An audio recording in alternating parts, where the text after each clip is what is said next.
Mejor ábrelo para... 4, ¿no? ¿Más? Ya, de ahí avanza.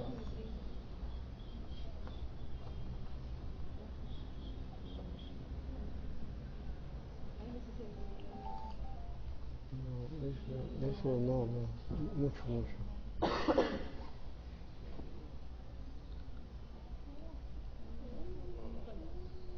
Más arriba.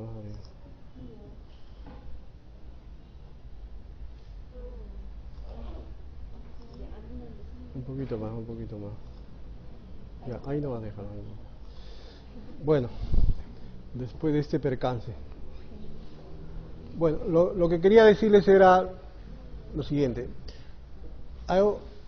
Ahora se explica la cirrosis, el origen de cómo se origina la cirrosis, lo que se llama la fibrogénesis, a partir de las células de hito.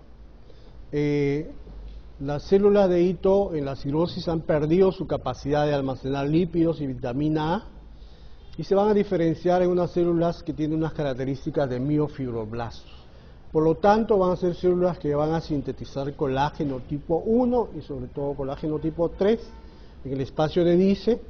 Y ahí, como estamos viendo, pues se va a formar, ¿no?, fibras colágenas en el espacio de Dice y de esa manera se origina la fibrosis hepática. También estas células, como son miofibroblastos, van a tener filamentos de actina y al contraerse estos filamentos van a aumentar la resistencia vascular en los sinusoides, reduciendo la luz de los sinusoides y por lo tanto produciendo hipertensión portal. Ustedes se preguntaron una vez cómo se produce la hipertensión portal en la cirrosis, cómo se producen las varices esofágicas en una cirrosis, ¿no? Entonces la explicación está acá, en los sinusoides. Los sinusoides se cierran, aumenta la resistencia y de manera retrógrada, ¿no?, el retorno venoso aumenta y se produce la hipertensión portal. Esta es la lámina de cómo se ve un hígado cirrótico, pero en realidad el hecho surge de la siguiente manera. La otra célula importante del hígado es la célula de Kupffer. La célula de Kupffer es un macrófago fijo, deriva de los monocitos. En condiciones normales tiene función fagocítica, es una célula presentadora de antígeno, interviene en el metabolismo de las lipoproteínas. Hasta ahí es su función normal. ¿Qué pasa cuando la persona es alcohólica? Cuando hay una hepatitis, como es la hepatitis B, y toxinas, va a inducir a la célula de Kupffer a sintetizar factores de necrosis tumoral alfa, así como también factores de crecimiento beta, interleuquinas, dentro de ellas las 6. Estas van a estimular a las células de hito, a las células estrelladas, a diferenciarse y convertirse en células que van a sintetizar colágeno. Entonces, recuerden bien, sí, dime.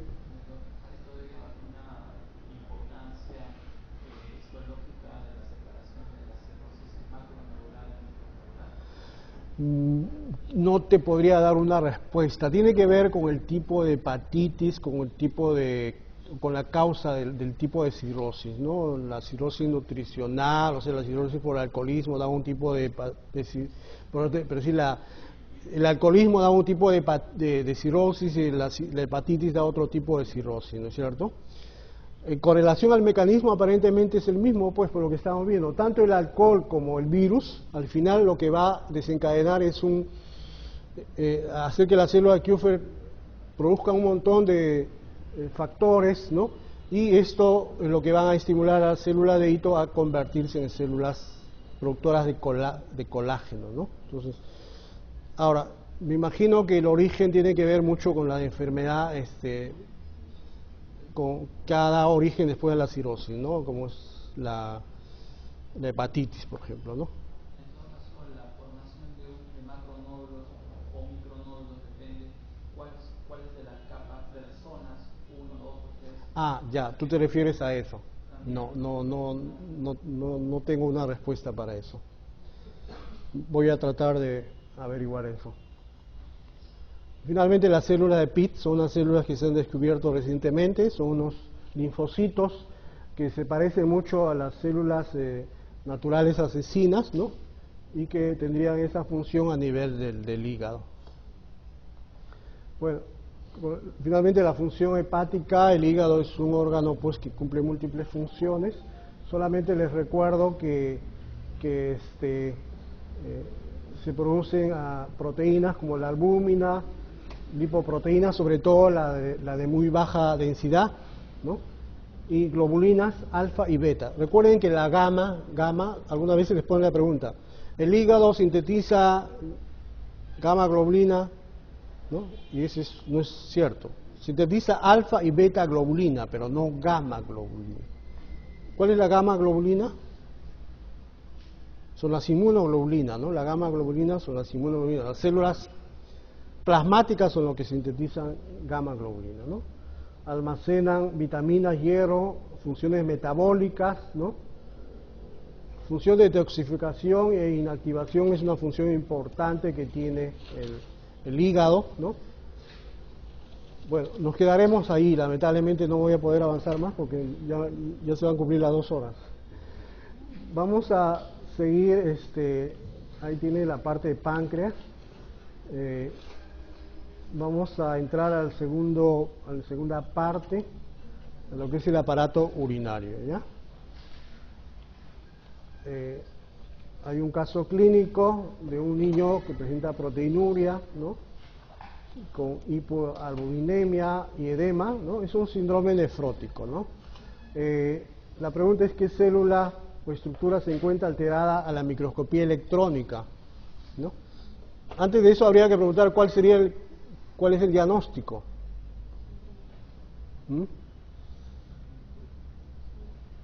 Es lo que se llama la enfermedad por cambios mínimos o lo que se llama también la nefrosis lipoidea, antiguamente se le conocía más con ese nombre, ¿no? Esta enfermedad a la microscopía de luz, o sea, cuando uno hace una biopsia renal, no se observa cambios, los glomérulos son normales. Recién a la microscopía electrónica vamos a ver los cambios, ¿no? Entonces la respuesta acá, y la célula que está alterada son los podocitos, ¿no? Los podocitos son los que se van a pegar sobre la lámina basal y eso es lo que va a producir el cuadro clínico en estos niños, ¿no? Los podocitos en un síndrome nefrótico, lo que le estaba mencionando, ¿no? Este es un glomérulo normal con sus podocitos, con sus prolongaciones primarias, secundarias que son los pedícelos, hay una hendidura, la lámina basal glomerular, y acá está la luz del capilar, y miren lo que pasa en esta patología. El podocito está completamente pegado en la lámina basal. ¿Se dan cuenta? Entonces, esta patología está relacionada a una célula que son los podocitos, ¿no? Esta segunda patología se trata de una paciente diabética que tiene una diabetes ya de larga evolución, ¿no? Y presenta pues una complicación renal con proteinuria, glucosuria y con alteración de la función renal, ¿no? En este caso, ¿dónde ocurre el daño? O sea, la lesión desde el punto de vista morfológico, histológico, en esta patología que en este caso se llama la glomerulosclerosis diabética, ¿no? Acá, en este caso, lo que se altera es la lámina basal glomerular, ¿no es cierto? Entonces, acá hay algunas preguntas con relación a cuáles son las lesiones que se presentan en las lesiones renales en la diabetes, cuáles son los hallazgos y cuáles son las alteraciones, ¿no? Entonces, las respuestas están acá. Entonces, la glomerulosclerosis diabética es la lesión más característica a nivel renal, pero sin embargo puede haber hasta pielonefritis crónica, papilitis necrotizante, ¿no es cierto? Y la alteración es en la lámina basal, ¿no? Hay una deficiencia, una alteración del la concentración de colágeno tipo 4 y alteración de la concentración de lo que se llama la glicosilación no enzimática de la lámina basal glomerular.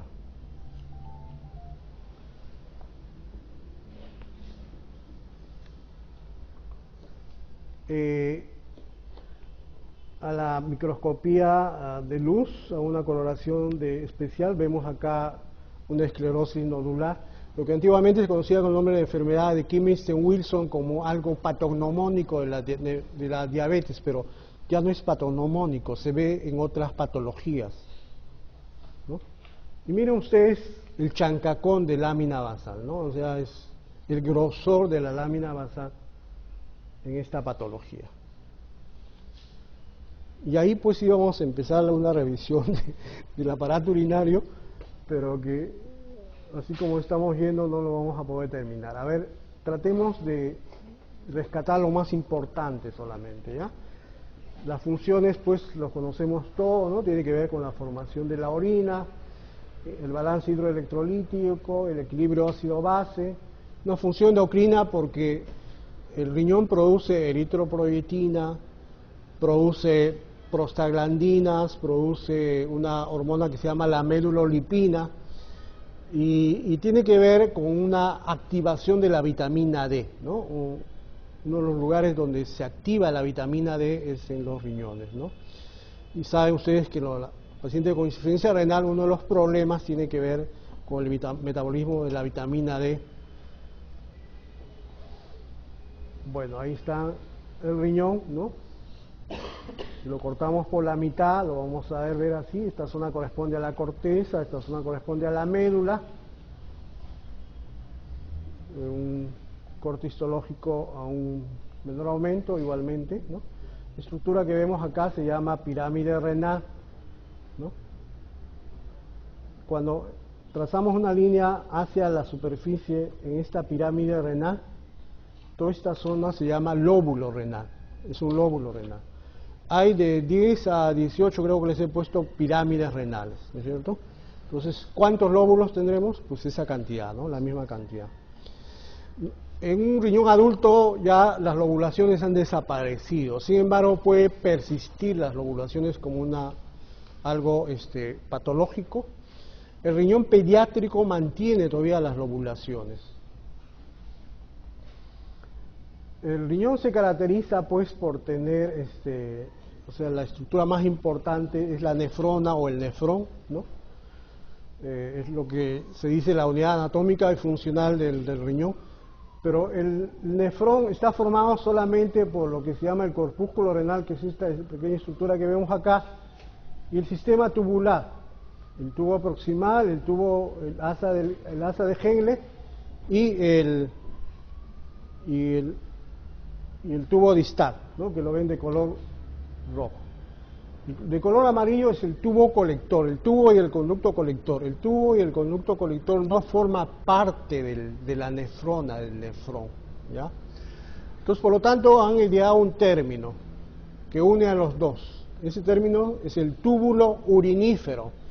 Y el túbulo urinífero está formado por la nefrona más el tubo y el conducto colector, ¿ya?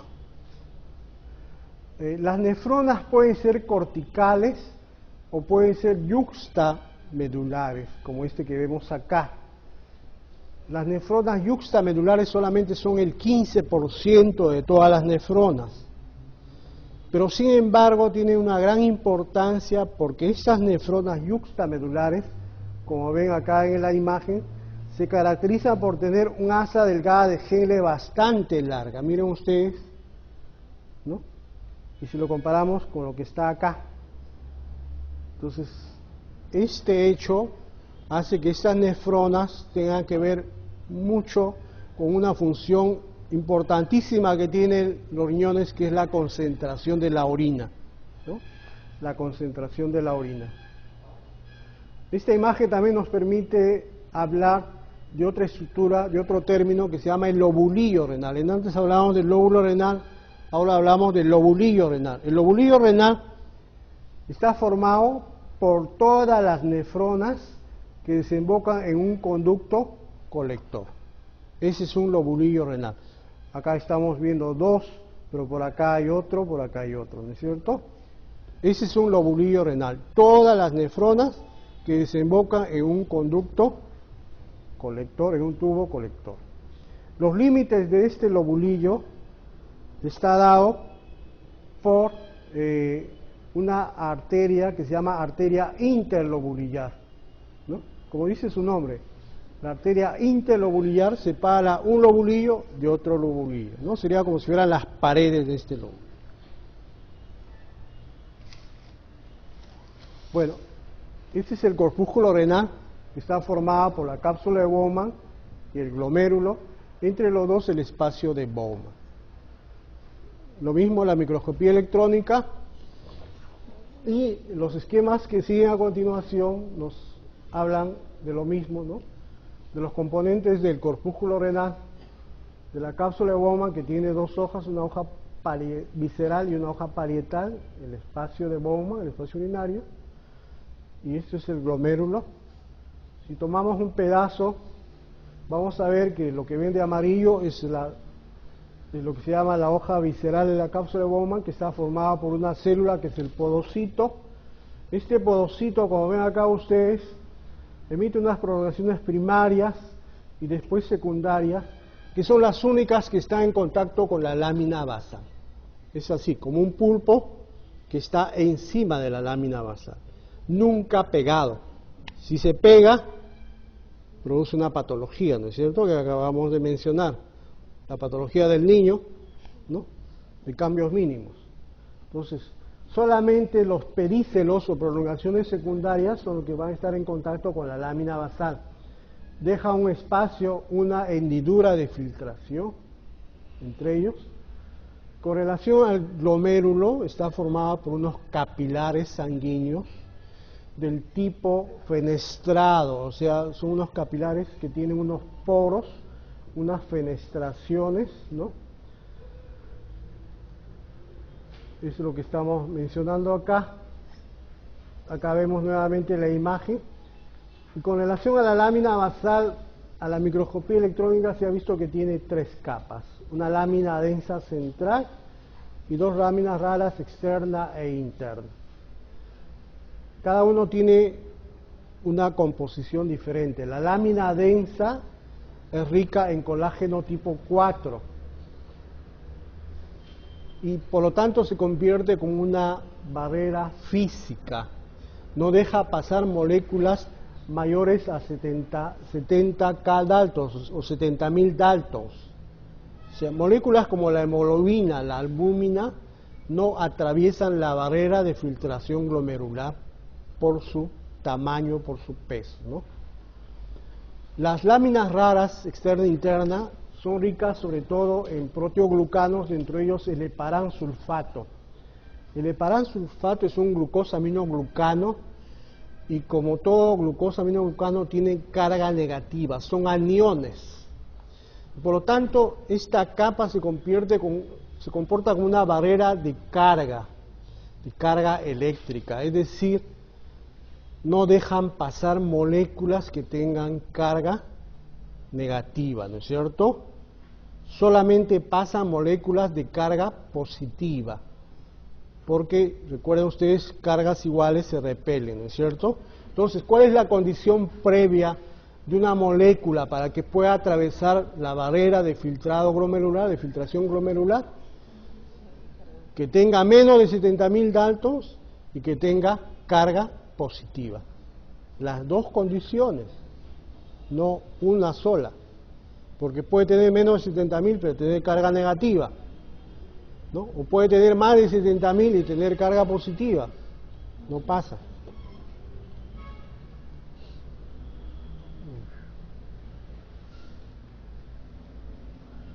Esta es la barrera de filtración glomerular, ¿no?, las capas que tiene. Finalmente, a nivel de los glomérulos, vamos a encontrar nosotros unas células mesangiales, el mesangio. Estas células son, algunos lo consideran pericitos, o sea, células contráctiles, porque se ha visto que tiene algunas funciones relacionadas a esto, ¿no? pero sin embargo sirve de soporte a los capilares glomerulares, cumple función fagocítica, o sea, permanentemente van limpiando la lámina basal de desechos que quedan atrapados, regulan el flujo sanguíneo por su actividad contráctil, también tienen prostaglandinas, endotelinas, ¿no? Receptores para angiotensina 2. Acá vemos el mesangio, ¿no? Y su posición estratégica dentro del glomérulo. Bueno, con relación al sistema tubular, rápidamente, el tubo proximal es un tubo que se caracteriza, solamente se los menciono, porque el 70 al 80% de todo el filtrado glomerular se absorbe en el tubo proximal. Cuando les pregunto a ustedes, ¿cuál es la célula que absorbe la mayor cantidad de filtrado glomerular, del ultrafiltrado glomerular? Son las células del tubo proximal, ¿ya? A nivel del tubo proximal se va a resolver 100% de agua, de glucosa, proteínas y aminoácidos incluso, ¿no? Estas células se caracterizan por tener una gran cantidad de mitocondrias, son células epiteliales que forman parte del grupo de células transportadoras de iones, por lo tanto se caracterizan por tener abundantes mitocondrias y abundante ATP para lo que es el transporte activo, ¿no? Tiene microvellosidades, como ven acá ustedes. El asa de Henle es lo que sigue, sobre todo el asa delgada de Henle, ¿no? Y esta es una zona donde justamente tiene que ver pues con el mecanismo de concentración de la orina y lo que se llama el mecanismo multiplicador de contracorriente. Su porción descendente es muy permeable al agua y menos permeable a las sales, y la porción ascendente es impermeable al agua. Eso es lo que vemos acá. Mire cómo en el extremo más distal la densidad, la osmolaridad puede llegar hasta 1200, ¿no? De lo que era 300, y después en la parte ascendente nuevamente llega a sus valores normales. Para explicar el mecanismo multiplicador de contracorriente tiene que ver con que paralelamente al asa delgada de Henle recorre unos vasos que son del lado venoso, que se conocen con el nombre de vasos rectos, ¿no? Y entre los dos se crea un mecanismo de contracorriente, de gradiente de presiones entre ambos. El tubo distal es un tubo que está también a nivel de la corteza y que tiene que ver sobre todo con, si es estimulado por la aldosterona, va a cumplir funciones importantes como reabsorber sodio, ¿no? Y cloro pasivamente y secretar potasio. En condiciones normales, si no está estimulado por aldosterona, es impermeable al agua y a y la urea. Finalmente, los tubos colectores, como les decía, no forman parte de la nefrona. Son células, son tubos que se caracterizan porque nosotros los podemos reconocer fácilmente porque se ven los límites entre las células, ¿no? Es una característica histológica de los tubos colectores. Y desde el punto de vista de microscopía electrónica se ha visto que hay varios tipos de células, claras y oscuras, y cada una de ellas cumple funciones determinadas, ¿no? Como vemos acá. Vemos, por ejemplo, que a nivel de la médula interna tiene que ver con la concentración de la orina, pero por acción de la hormona antidiurética, ¿no? Y esto está regulado, la función del agua está regulada por unas proteínas transportadoras de agua que se llaman las acuaporinas. Las acuaporinas, en este caso es el tipo 2, va a estar regulada por hormona antidiurética. Al haber una alteración de la hormona antidiurética, se va a alterar este transporte y se produce la diabetes insípida, ¿no? Que es una poliuria masiva, ¿no? en las personas. Finalmente, el aparato yuxtaglomerular está formado por las células yuxtaglomerulares, la mácula densa, y las células lasis, son los tres componentes del aparato yuxtaglomerular. Ahí vemos los tres componentes. Las células yuxtaglomeradas producen la renina. La mácula densa que está en el tubo distal son unas células que son como sensores. Miden la concentración de cloruro de sodio, o sea, la orina que pasa por ahí, cuánto de cloruro de sodio tiene. Y dependiendo de eso, se activa todo el sistema.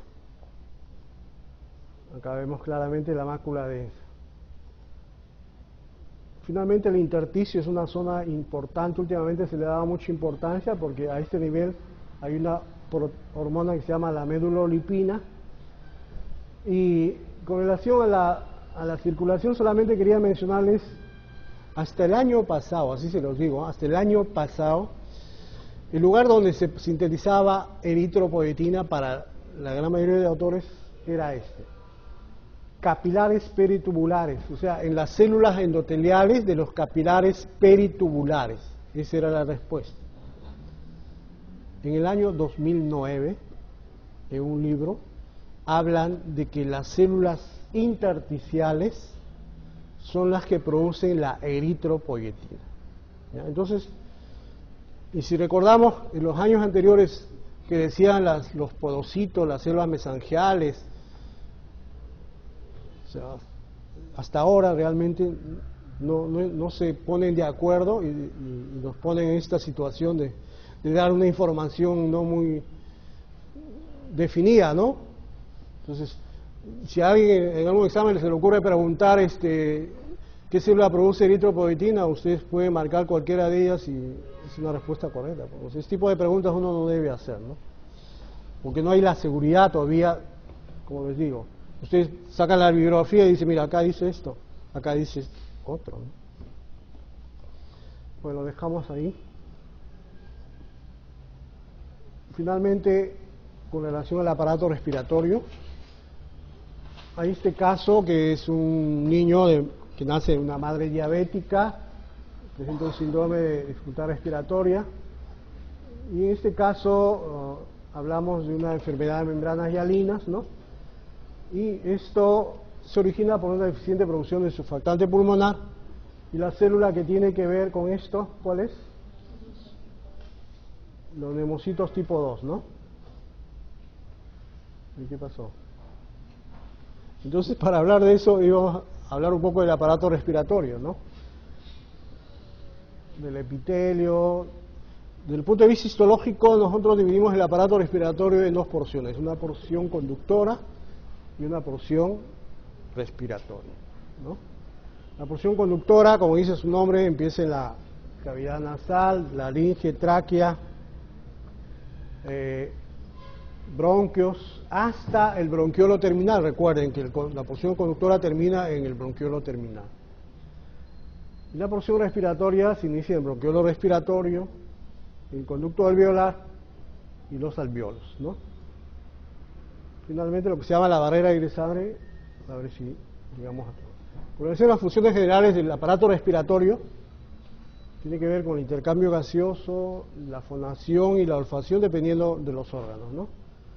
La porción conductora, que tiene que ver solamente con la conducción del aire, pero sin embargo tiene una función importantísima que tiene que ver con el acondicionamiento del aire inspirado.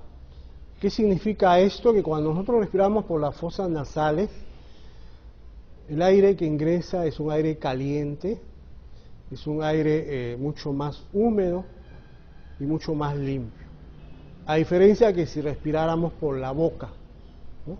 Sobre todo en invierno, respirar por la boca significa enfermarnos al día siguiente, ¿no? La porción respiratoria, el intercambio gaseoso. El epitelio respiratorio, así le vamos a llamar, es un epitelio pseudoestratificado cilíndrico ciliado, ¿ya? Y esto es hasta los bronquios. Recuerden que la porción conductora termina en el bronquiolo terminal, pero el epitelio respiratorio, con estas características, es hasta los bronquios.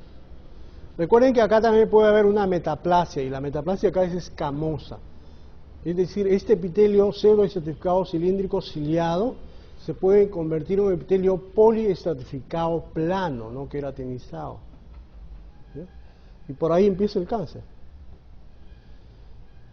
Hay varios tipos de células en este epitelio que ven ustedes. Hay 3 que son las que abundan, las cilíndricas ciliadas, las caliciformes, y las células basales son 30, 30, 30, y las otras son ya en una menor cantidad. Hay células también neuroendocrinas a nivel de este epitelio, ¿no?, que se conoce con el nombre de célula de Kulkinski.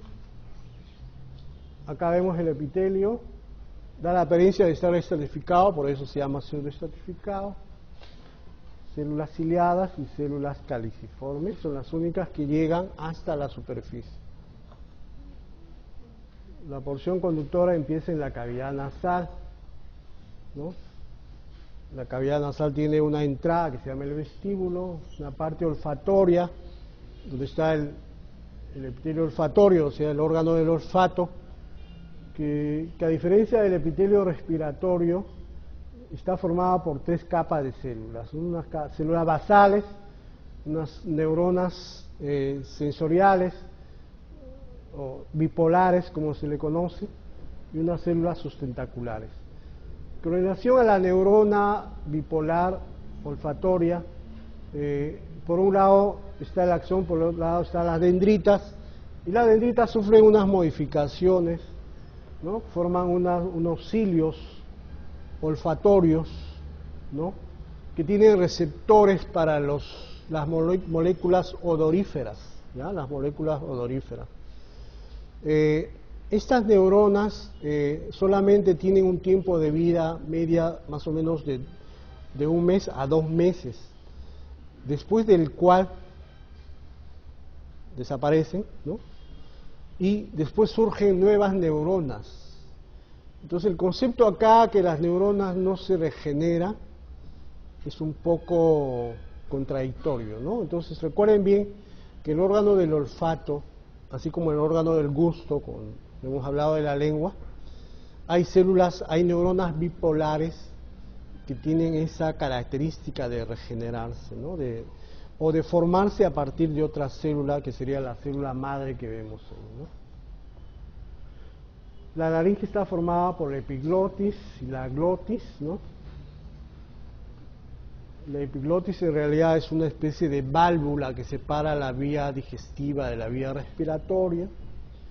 Al centro tiene un armazón de un cartílago elástico, ¿no? Por lo tanto tiene una función, pues, de evitar el ingreso de alimentos, ¿no?, a la vía respiratoria. El único problema de la epiglotis es que no sabe qué hacer cuando nosotros al mismo tiempo hablamos, respiramos, comemos, ¿no? Entonces ahí sí no sabe para qué lado ponerse. La glotis está dada mayormente por las cuerdas vocales, ¿no?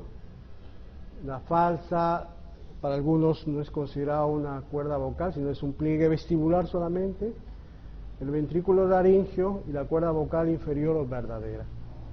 Esa es la epiglotis. Con relación a las cuerdas vocales, hay criterios histológicos para diferenciar una de la otra. Les menciono rápidamente, con relación al epitelio, la cuerda vocal, si ustedes rápidamente hacen un cuadrito, donde ponen cuerda vocal falsa y cuerda vocal verdadera en las columnas, y en las filas ponen epitelio primero. El epitelio, la cuerda vocal falsa es respiratorio, mientras que la cuerda vocal falsa es un epitelio poliestratificado plano no queratinizado. ¿En la verdadera es respiratoria? En la falsa es respiratoria y en la verdadera es poliestratificado plano no queratinizado. El segundo criterio, la presencia o no de glándulas mixtas, serosas y mucosas. En la cuerda vocal falsa sí hay glándulas. En la cuerda vocal verdadera no hay glándulas a nivel de la mucosa ni la submucosa, como estamos viendo acá. ¿Qué vamos a ver en la cuerda vocal verdadera debajo del epitelio? Un tejido conjuntivo laxo, bastante laxo. Debajo una zona rica en fibras elásticas que forman lo que se llama el ligamento vocal, ¿no? Y finalmente, con relación a la presencia o no de músculo esquelético. La cuerda vocal falsa no tiene músculo esquelético mientras que la cuerda vocal verdadera sí tiene músculo esquelético, ¿ya? Entonces esos serían los tres criterios para diferenciar cuerda vocal falsa de verdadera: el epitelio, la glándula y la presencia del músculo esquelético.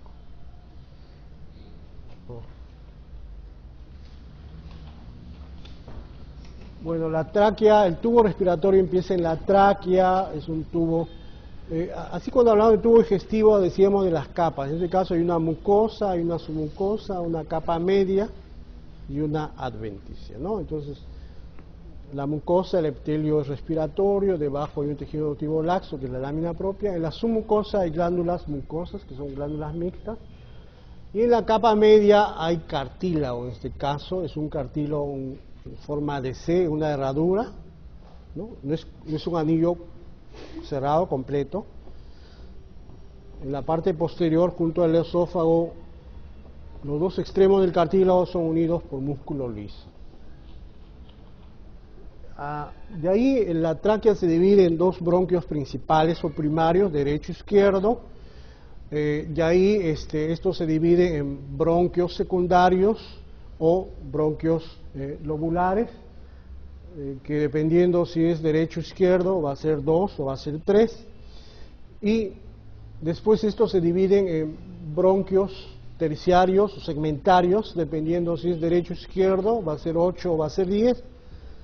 ¿No? Y todos estos bronquios que estoy mencionando, los secundarios y los terciarios, los conocemos como bronquios intrapulmonares. Entonces, estos bronquios intrapulmonares, para reconocerlos, los criterios para reconocer la tráquea, los bronquios intrapulmonares, después los bronquiolos, les voy a ir mencionando, y se van a dar cuenta que en realidad conforme van haciéndose cada vez más chiquitos, dividiéndose, en este caso se da una división dicotómica, o sea, uno da origen a 2 y este da a 2, así, van a ir desapareciendo algunas estructuras, ¿no? En este caso, el epitelio es igual. La gran diferencia entre la tráquea y el bronquio intrapulmonar es el cartílago. No la presencia de cartílago, porque los dos tienen cartílago, sino la forma como se dispone el cartílago. En la tráquea decíamos que eran unas herraduras.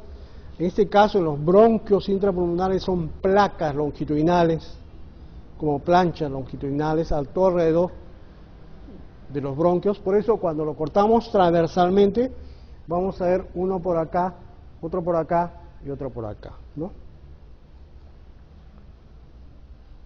Bueno, ahora vamos a hablar ya de las estructuras más pequeñas de los bronquiolos, propiamente dicho, bronquiolos terminales y bronquiolos respiratorios.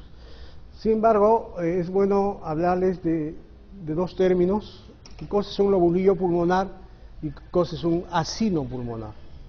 El lobulillo pulmonar está dado por la presencia de un bronquiolo, ¿no? Y que da origen a dos bronquiolos respiratorios. Ese es un lobulillo pulmonar. Mientras que el acino está dado por la presencia de un bronquiolo respiratorio que da origen a dos conductos alveolares, ¿ya? A dos conductos alveolares. Esta manera de clasificar el pulmón o de estudiar el pulmón es importante porque nos sirve para entender un poquito mejor una enfermedad que es el enfisema. Bueno, los bronquiolos ya no tienen el epitelio respiratorio pseudoestratificado, es un epitelio cilíndrico simple. Aparece un tipo de células que vamos a mencionar a continuación, las células de Clara, ¿no? Ya no hay glándulas y ya no hay cartílago. ¿Se dan cuenta? Solamente hay músculo liso y el epitelio con estas células. La diferencia entre una y otra está dada por el tamaño mayormente. Entonces es un bronquiolo, ¿no? La porción respiratoria está dado por el bronquiolo respiratorio, que el criterio más importante es que la pared es discontinua, como vemos acá, ¿no? Un poco de pared por acá y desaparece y da origen a alvéolos, ¿no? Da origen a alvéolos. En un corte longitudinal, acá está el bronquiolo terminal, acá está el bronquiolo respiratorio, que da origen a dos conductos alveolares, que es un arreglo lineal de alvéolos solamente. Estaba mencionando sobre el enfisema. El enfisema puede darse a nivel de los lobulillos, por lo tanto es un enfisema centroacinar, o puede ser panacinar cuando afecta tanto el lobulillo como el acino, ¿no? Afecta a todo. Disculpen el inglés porque no había la traducción de este libro. Bueno, el enfisema, por demás les voy a mencionar, es una enfermedad pulmonar obstructiva crónica. La manera como se produce, la explicación es la siguiente, ¿no? Hay una proteína que se llama la alfa-1 antitripsina. ¿Cuál es la función de esta proteína? Esta va a contrarrestar los efectos de unas proteasas, de unas elastasas, que van a tratar de destruir las fibras elásticas de los alvéolos y de los bronquiolos. Esta relación puede alterarse, ¿no? Puede disminuir la cantidad de alfa-1 antitripsina o puede aumentar la cantidad de elastasas, de proteasas que van a destruir las fibras elásticas, ¿no? Entonces, dependiendo el cigarro, una infección, esta relación va a ser alterada, ¿no? Y esta es la que larga va a originar, pues, la ruptura de los alvéolos y de los bronquioles y originar unos espacios grandes, ¿no? que es el enfisema. En resumen, con relación a las células de Clara, que es la novedad tal vez para ustedes, son unas células que lo vamos a encontrar tanto en los bronquiolos terminales como en los bronquiolos respiratorios. Estas células a nivel de los bronquiolos tienen una función parecida a los neumocitos tipo 2, o sea, producen un surfactante pulmonar, ¿ya? Entonces, cuando les pregunten, ¿cómo se llama la célula que produce surfactante pulmonar a nivel de los bronquiolos? Célula de Clara. Aparte de esta función, la célula de Clara tiene que ver también con degrada toxinas del aire inhalado, y la otra función importante tiene que ver con que regula el transporte de cloro, ¿ya? Regula el transporte de cloro. Con relación a esto, se le ha dado mucha importancia para explicar el mecanismo de cómo se produce la fibrosis quística a nivel de los pulmones, ¿no? La fibrosis quística es una enfermedad que afecta a muchas glándulas, sobre todo glándulas exocrinas como el páncreas, las glándulas sudoríparas, y en este caso afecta al pulmón. En el pulmón, ¿qué es lo que se va a producir clínicamente? Ustedes conocen muy bien, se produce una bronquiectasia, una bronquitis crónica, después una bronquiectasia, ¿no es cierto? Pero ¿cómo se explica esto? ¿Cómo se explica esto? Hemos dicho que la célula de Clara tiene que ver con transporte de cloro. En el caso de la fibrosis quística se altera el transporte de cloro. Entonces, ¿qué va a originar? Disminuye la secreción de cloro y aumenta la absorción de sodio y agua y hace que el moco sea muy espeso, bastante difícil de ser movilizado por los cilios, ¿no? Normalmente el moco es fluido, ¿no?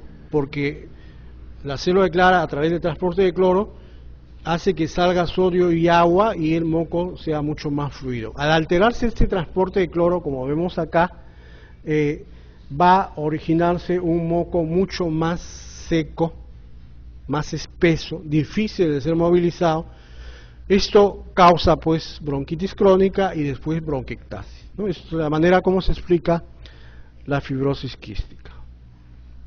Finalmente, los alvéolos son estructuras poligonales, ¿no? Tienen estos tipos de células, neumocitos tipo 1, en número es el 40%, pero cubren el 95% de toda la superficie alveolar. Los neumocitos tipo 2 en cantidad son mucho más, son el 60%, pero sin embargo solamente cubren el 5% de toda la superficie. Recuerden que los neumocitos tipo 1 no se dividen, son destruidos y nunca más se regeneran.